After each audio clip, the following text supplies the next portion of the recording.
One moment, everything feels calm, and the next, chaos sweeps and traffic snarls. Bad news arrives. That one person who knows exactly how to push your buttons appears. And the constant pressure mounts until you find yourself trapped in a whirlwind of racing thoughts. Why is it so hard to stay calm? Why does it feel like your own mind is working against you? The hard truth is this: if you don't train your mind, it will control you. Yet there is a way to reclaim that control, a path once walked by some of the wisest people in history, a way to find peace even in the heart of the storm. Stoicism teaches that peace depends not on what's happening around you, but on how you choose to respond.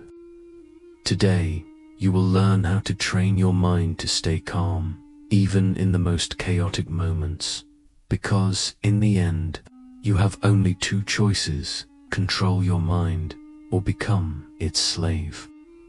Before we begin, let me share the story of Thomas. At 33, Thomas had a stable life, but one dangerous habit: he bottled everything up. Work stress, hurtful comments, disappointments, big and small. He kept quiet, pushed through as if nothing was wrong, but in his mind, a hornet's nest grew restless. Every night he'd come home and, without understanding why, would erupt over the smallest things: a noisy neighbor, late mail, a broken toaster. One summer night, the pressure overflowed. His partner said a simple sentence: "You're always angry," and boom yelling slammed doors, accusations flying. But the surprising part wasn't the outburst, was what happened next. Thomas stormed out, wandered the streets for hours, and at dawn, sat on a park bench, aimlessly scrolling his phone. He stumbled on a YouTube video with the phrase, "You can't control what happens, but you can control how you respond." It was about Stoicism, a philosophy he had never heard of. With nothing to lose, he watched, then kept watching, reading about Marcus Aurelius, Epictetus, and Seneca. For the first time, something clicked. These weren't pretty quotes, they were hard truths that set him free. It's not things that upset us, but our opinions about them. The more power something has over you, the weaker you are before it. Choose not to be hurt, and you won't be. Thomas realized calm isn't a gift, it's a skill you train. From that day, he made small changes: breathing before responding, observing before complaining, walking when that tight knot formed in his chest. He still slipped up, but he was no longer a slave to his impulses. Anger still knocked, but he knew he didn't have to answer. Slowly, he became different, someone who didn't react to everything, who didn't need to shout to be right, who understood that true control isn't something you show, it's something you feel within. And maybe you're not Thomas, but you've had moments where your mind dragged you somewhere you didn't want to go. Maybe, like him, you're about to discover that calm doesn't arrive when the world outside is quiet, but when the storm inside is still. Today, I'll teach you how to train your mind so your peace doesn't depend on traffic, your boss, the weather, or anyone else's mood. If Thomas could do it, so can you. Let's begin. Who's in charge, here, you or your mind? We've all had days when our mind turns against us. You wake up ready to win the day, but one small mistake and everything unravels. A typo in an email makes you feel like a failure. A rude comment replays in your head for half an hour. Or someone cuts you off in traffic and suddenly you're angrier than if your favorite team lost a Champions League final. That's what happens when you let your mind run wild like an untamed horse with no direction, dragging you through the mud. If you don't control your mind, it will control you. Imagine you're in a meeting, calm and collected, when someone drops a sharp, disguised insult. Your blood boils, your heart races, your head floods with clever comebacks, but do you need to react, or is it just your mind demanding it? Epictetus said it centuries ago. It's not things that disturb us, but our interpretation of them. Someone saying, "You could have done that better," could be a neutral observation or a personal attack. Your meaning makes the difference. The trouble is, our brain's primitive threat detector, the amygdala, reacts instantly, treating a snide comment like a lion's roar. That's why you must train it. Calm doesn't appear magically, it's practiced, strengthened, made into habit. Start with a 3-second pause, breathe, count to 3, and let your rational mind take over. Second, rewrite the story you tell yourself. Instead of "they disrespected me," think, "I won't waste energy on this." Third, activate observer mode. Imagine you're watching yourself in a movie and ask, how would the wisest, calmest person handle this? Because if you don't take the reins, your automatic reactions will.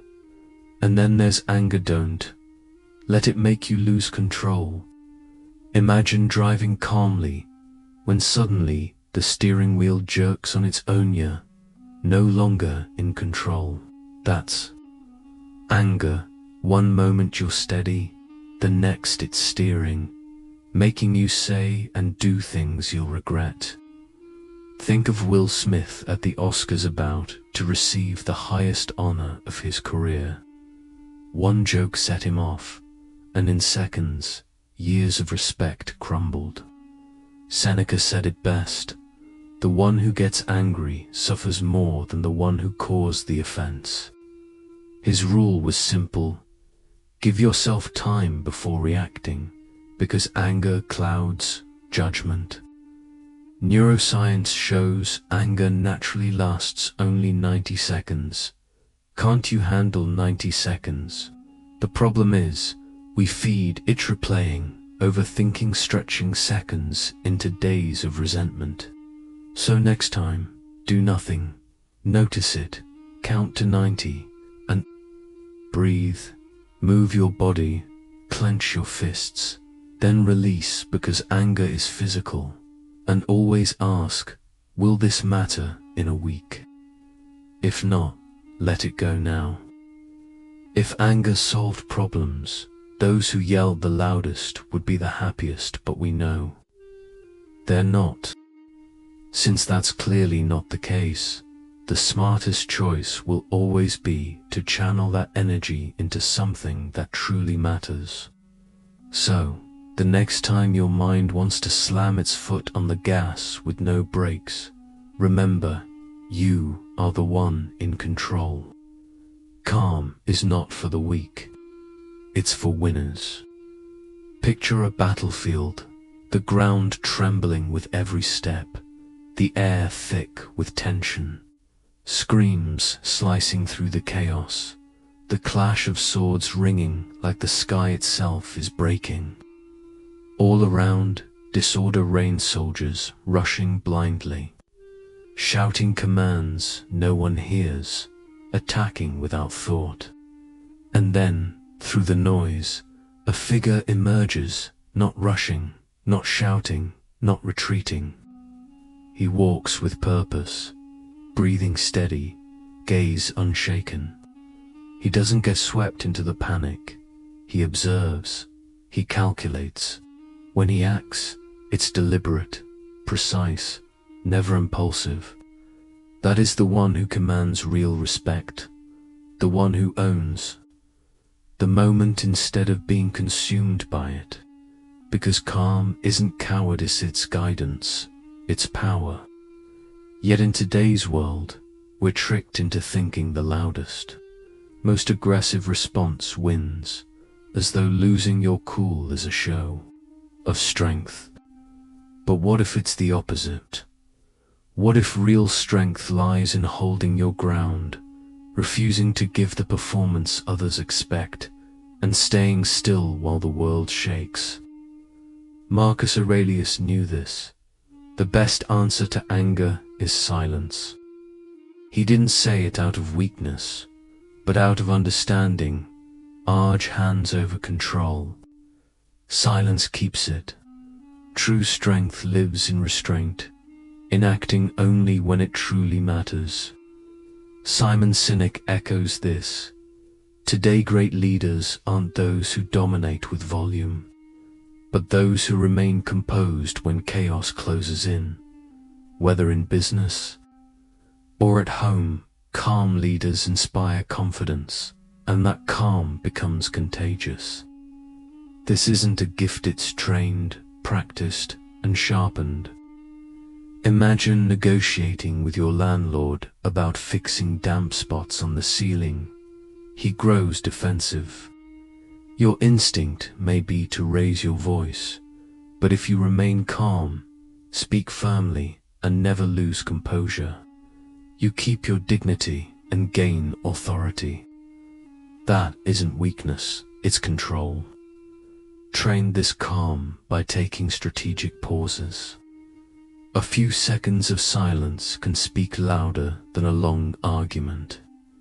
Use your voice's rhythms. Low, steady, and clear speech commands more attention than shouting ever could. Practice the Stoic gaze, a steady, emotionless watch that disarms provocations. The warrior who moves quietly through chaos is not weak, he is dangerous.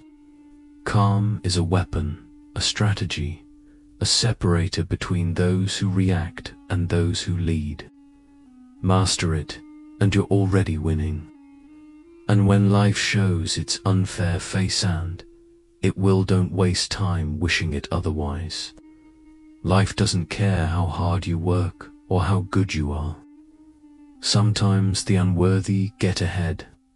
Martyr and admin, assistant for over a decade, learned this when a promotion she earned was handed to the boss's relative of just 6 months. She could have drowned in anger, but instead she embraced Epictetus's wisdom. Don't wish for events to happen as you want, wish for them to happen as they do, and you'll find peace. Asking life to be fair is like yelling at the rain. You can complain and still get soaked, or you can open your umbrella and keep walking. Marta acted from calm, moved on, and found a place where her work was valued. Injustice didn't vanish, but her peace remained intact.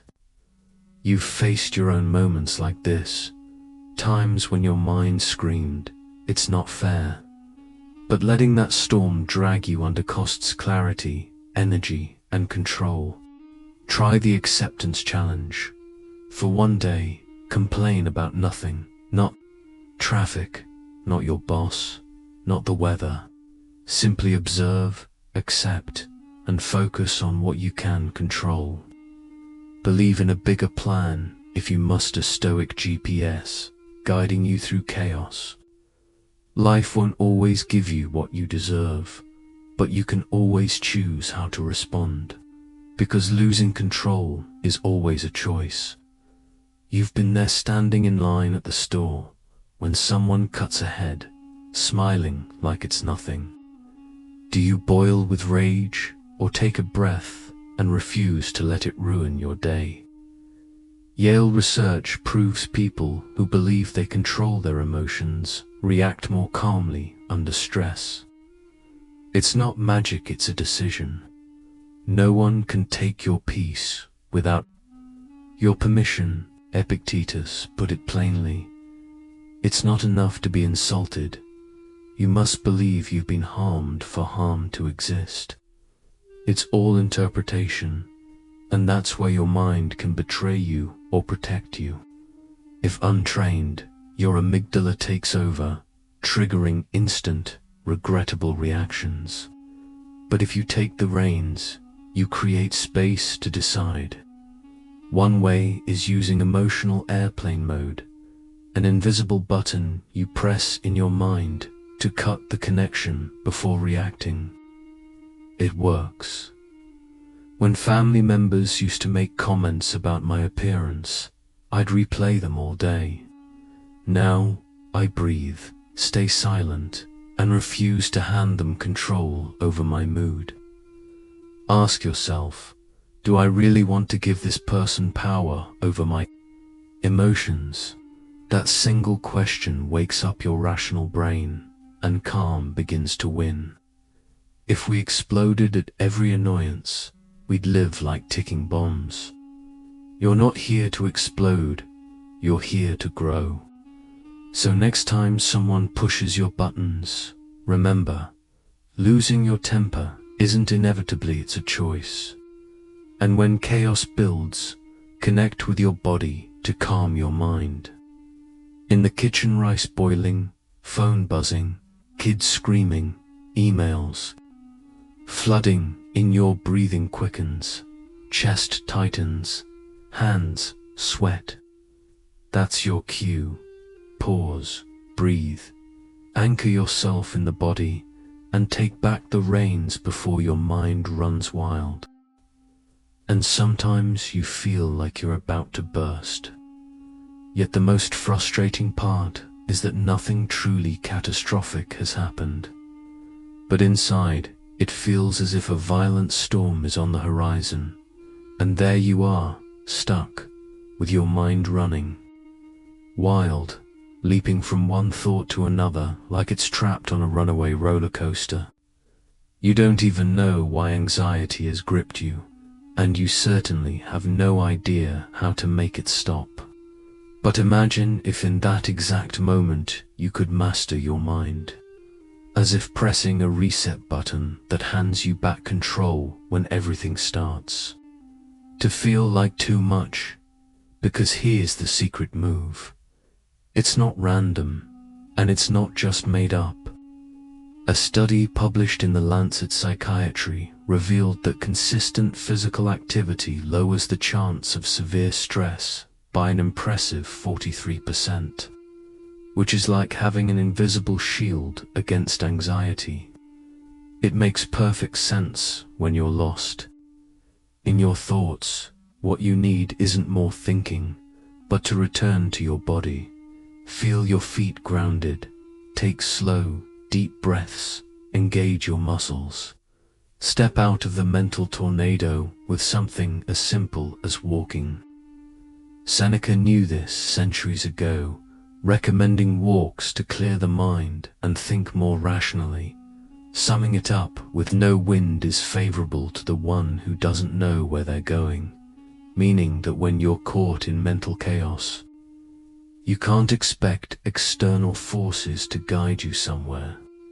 Good if you're not even holding the wheel, but even one small step shifts the wind's direction. So, if your mind ever drags you into stress and tension, don't just sit and chew on your thoughts. Get up and move, even for a few minutes. Take a mindful walk without your phone or music, just you, your steps, and the world. Notice the trees, the sky, the sounds, and feel yourself slowly returning to center. Or try shaking it off, literally loosening your arms, legs, and neck, like you're physically removing stress from your body. It might feel silly at first, but afterward it's like taking off a coat made of cement. If time is short, stretch like a cat waking from sleep, elongate, yawn, and move each part of your body, because in just 2 minutes, you might feel more relief than 10 positive thoughts could ever give you. Your mind may scream that the world is collapsing, but moving your body can prevent the rest of you from spiraling. And on hard days, that's a victory. Remember, when your mind is in chaos, stop thinking and start moving. You will feel the shift, because true calm rarely begins in your head. It often starts in your feet. Calm, in fact, is always an option. Has it ever happened that everything seems fine until your mind turns suspicious, thinking this is too calm, something's wrong, and suddenly you tumble from peace into irrational anxiety? Many believe calm depends on life behaving. It's self-smooth traffic, agreeable bosses, no conflict. But what if calm isn't granted by the world, behaving but chosen in the midst of its storms? Seneca understood this deeply, living with an invisible shield, saying, "The more power something has over you, the weaker you are before it," not to sound wise, but from lived experience, advising emperors, facing betrayal, exile, death, threats, yet still choosing calm, as if flipping an inner switch to serene mode, free from drama. Today, psychology calls this emotional regulation, not a gift you're born with, but a skill you practice. The people who seem unshakably calm weren't born with a special chip. They've learned to respond instead of react, often by creating an emotional plan B in advance, deciding how they'll act when tensions rise. You can build your own calm zone. It might be a song, a walk, reading, writing your mental retreat when life gets too loud. I tell myself in tense moments, I can be part of the problem or part of the solution. And the instant I choose peace, everything changes. Your mind will try to pull you toward reacting, but only you choose whether to plant your feet and resist. The more often you choose calm, the easier it becomes, and the freer you feel. You are not defined by what happens to you, but by what you do. Life can betray you, strip you of things, but no one can take your control over your mind. And that is where all strength begins. Take Brian L. Betty Oliver, known as Brené Torborn, with spina bifida and muscle atrophy. In a wheelchair since childhood, who could have accepted a life defined by limits, but instead, he chose humor, creativity, and resilience, growing an audience of millions, entering film, and earning a Goya nomination. He didn't choose his obstacles, but he chose his response, proving Epictetus right. You can't choose what happens, but you can choose your reaction. If events defined us, we'd all be trapped in tragedy, but it's our actions afterward that write the real story. When hurt like by a friend's betrayal, grab a pen, list 3 actions you could take, however small, and move from victim mode to action mode. Stop labeling events as disasters. Often they're disguised beginnings. Every time something breaks, you ask, what can I learn from this? Your story starts when you refuse to give up. And part of building that strength is learning to breathe. Most of us breathe too fast and shallow, triggering the body's stress alarms for situations far from life-threatening. Like an email or awkward chat, this overalert state robs the mind of control. By mastering your breath, you master your mind, turning panic into composure. When life speeds up, our minds often get confused and blow things out of proportion. But by controlling your breathing, you can begin to control your mind as well. Marcus Aurelius made it clear in his meditations, if you are troubled by something, external. It's not the thing itself that disturbs you, but your judgment of it, and you can change that judgment at any time. The fastest way to shift your judgment, believe it or not, is not by thinking harder, but by breathing, because when your breath is calm, your judgment calms too. Recently, I was listening to a podcast by Jefferson Pfizer, a lawyer, communicator, an emotional management expert, and I was hooked by his insight on stopping and breathing before responding in tense situations, especially in courtrooms. He explained how lawyers often ask sneaky questions designed to rattle you and provoke an instant reaction. For example, imagine they ask, "So, would you agree that you saw the car parking? But since you were in a hurry, you decided not to wait and hit it." Most people would immediately snap, "No, that's not true." But Jefferson suggests pausing, breathing, looking them in the eye, and then calmly saying, "No, that's not true," with a steady, unhurried voice. The difference is powerful. It's not just what you say, but how you say it. The one who breathes and takes their time is the one who commands the room, and you can do the same in an argument, a tense meeting, or when everything seems to be collapsing. As Pfizer advises, breathe before you respond.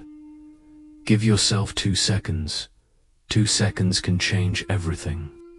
If you're at home overwhelmed, with your mind spinning, try a technique many clinical psychologists recommend, the 4-7-8 breath. Inhale for 4 seconds, hold for 7, exhale slowly for 8, and repeat 4 times. It's like putting out a fire from within, relaxing your body and giving your mind back its control. You can't let your mind toss you around like a leaf in the wind every time something happens. Only calm will take you where you truly want to go. And breathing is the doorway to that calm. So here's a challenge. Breathe consciously for 1 minute, inhaling slowly and exhaling even slower, and notice the shift. It might be your first step toward taking control of your life. Also, don't obsess over the past or the future. Being stuck between what already happened and what might happen is like trying to drive while staring only at the rear view mirror, or focusing so much on the GPS that you forget the road. You can't move forward like that. You'll crash into what's in front of you or get lost. And worst of all, you won't enjoy the ride. Marcus Aurelius, who carried the weight of an empire, reminded us that man lives only in the present. The rest is gone or hasn't happened yet. If he had been stuck second-guessing every decision, what if I shouldn't have sent those troops? What if that law was wrong? Rome would have crumbled. Yet most people live exactly like that, trapped in what-if loops. What if I'd chosen another career? What if it happens again? What if I lose everything?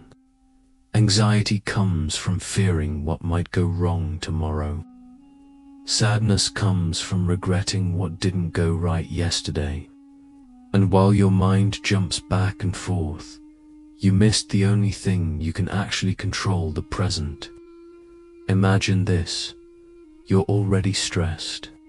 Your mum insists on organizing your child's birthday her way, and you're frustrated all day. On impulse, you grab your phone to vent to your partner, but you accidentally send the message to your mum. She's online, she's read it, and now your head won't stop spinning. Why did I do that? What if she's furious? What if this ruins everything? You're stuck not because of the message, but because of your mind. This is when you must return to the present, because obsessing won't undo it. Use the mental anchor technique. Carry a small object, like a bracelet, coin, or stone. And whenever your mind drifts to the past or future, touch it to remind yourself you're here now. Or try the 1-minute reset. Focus solely on what's in front of you. Listen to your surroundings. Feel your breath. It's like pressing reset. Finally, ask yourself, what can I do to fix this? If there's something you can do, do it. If not, move on. Don't let your mind drag you through every fear and regret it can invent. Calm lives in the present. And here's something you might not expect. Sometimes clarity doesn't come from thinking harder, but from using your hands. Ask yourself, when was the last time you did something real with your hands? Not typing, but touching, shaping, or building. Cooking without rushing. Drawing without worrying how it looks. Fixing something around the house. These simple, physical acts pull you out of your head and into the present. As Epictetus said, don't explain your philosophy if it.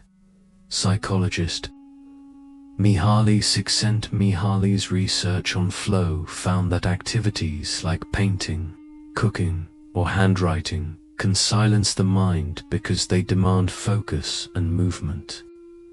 Even in World War II, soldiers found calm in manual work, carving wood, sewing, fixing objects, reducing PTSD and anxiety. So try paper therapy, draw color, or doodle while listening to music, or play with modeling clay like when you were a kid. Cook without a phone or recipe, just you, the ingredients, and your hands. When you knead dough or peel carrots, you're not thinking about bills or drama. You're present, alive, and calm. Sometimes calm doesn't come from meditating, but from moving your hands and touching life. So here's your final challenge. Next time your mind feels ready to collapse, use your hands, create something, fix something, write by hand.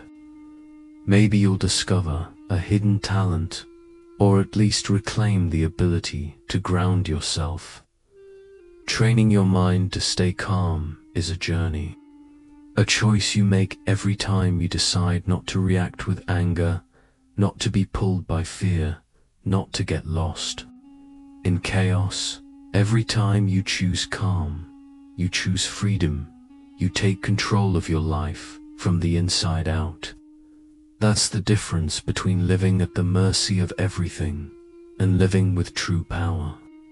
If you've made it this far, say, I choose to live in calm, because that choice changes everything. And remember, only calm will take you where you truly want to go.